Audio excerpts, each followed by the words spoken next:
ప్రేమను ప్రేమించడాన్ని ప్రేమిస్తుంది. ప్రేమను ప్రేమగా ప్రేమిస్తుంది. అర్థమవుతుందా? ప్రేమను ప్రేమించడాన్ని ప్రేమిస్తుంది. ప్రేమను ప్రేమగా ప్రేమిస్తుంది.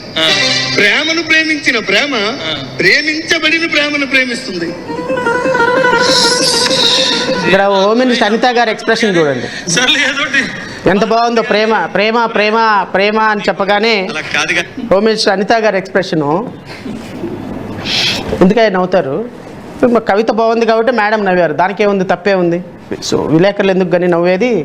అయితే ఈ క్యారెక్టరు అరవ శ్రీధర్ వేసినట్టయితే బాగుండేది. ఈ కవిత అరవ శ్రీధర్ చెప్పినట్టయితే బాగుండేది మన అసెంబ్లీ దీంట్లో. పాప మరి ఆయనకేం క్యారెక్టర్ ఇవ్వలేదు, నాకు ఎందుకు క్యారెక్టర్ ఇవ్వలేదు నాకు అర్థం కాల.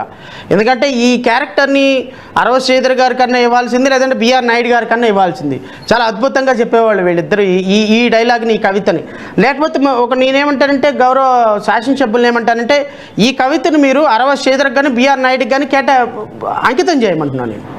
ఎందుకంటే ఈ ప్రేమను ప్రేమగా ప్రేమిస్తుంది, ప్రేమగా ప్రేమిస్తుంది అంటే గౌరవ హోమ్ మినిస్టర్ గారు నవ్వుతున్నారు.